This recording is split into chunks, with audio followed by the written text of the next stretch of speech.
आरती उतारा हो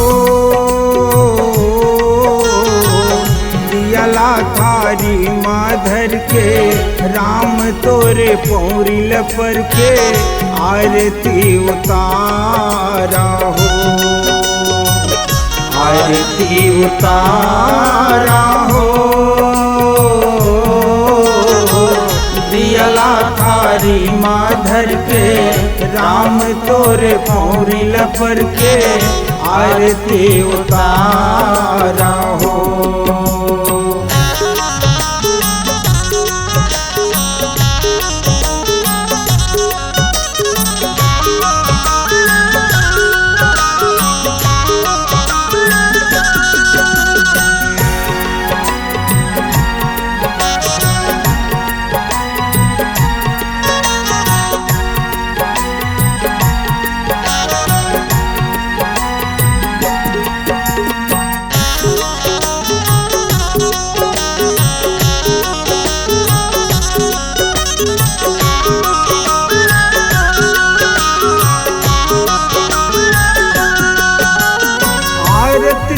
रामायण जी की तीरथ कलित ललित सियपी की गावत ब्रह्मादिक मुनि नारद वाल्मीकि विज्ञान विशारद रुकसन का विशेष और सारद वरनि पवन सुत कीरत नीति आरती उतारा हो दियला थारी माधर के राम तोरे पौरिल पर के आरती उतारा हो आरती उतारा हो दियला थारी माधर के राम तोरे पौरिल पर के आरती उतारा हो।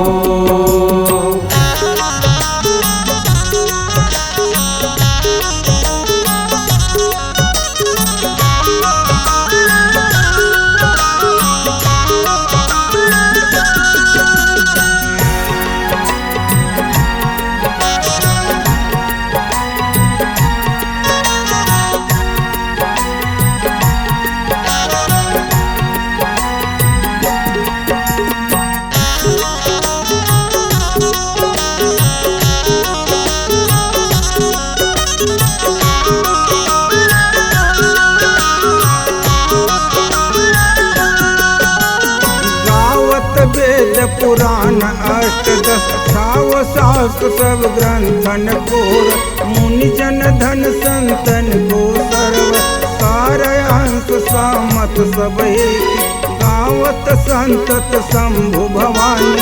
अरुघट संभव मुनि विज्ञानी आरती उतारा हो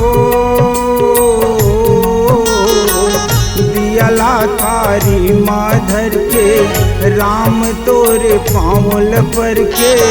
आरती उतारा हो आरती उतारा हो दियला थारी माधर के राम तोरे पौरिल पर के आरती उतारा हो।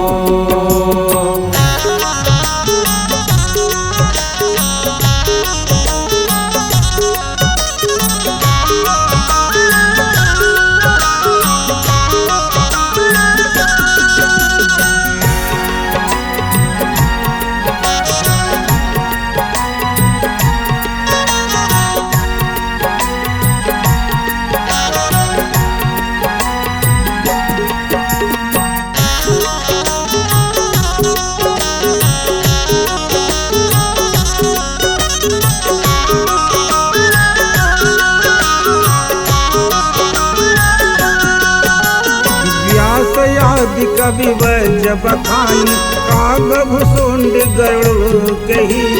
कलिमल हरनि विषय रस की सुबंग सिंगार मुक्ति जुगती दलन रोग भाव मुनि अमी तात मात सब विधि तुलसी की आरती उतारा हो, दियला थारी माधर के राम तोरे पौरी लपर के आरती उतारा हो, आरती उतारा हो, दियला थारी माधर के राम तोरे पौरी लपर के आरती उतारा हो, आरती उतारा हो, आरती उतारा हो, आरती उतारा हो। हमारे YouTube चैनल राजेंद्र पाल यादव को लाइक, शेयर एवं सब्सक्राइब करें। लेटेस्ट अपडेट पाने के लिए बेल आइकन को दबाना बिल्कुल न भूलें।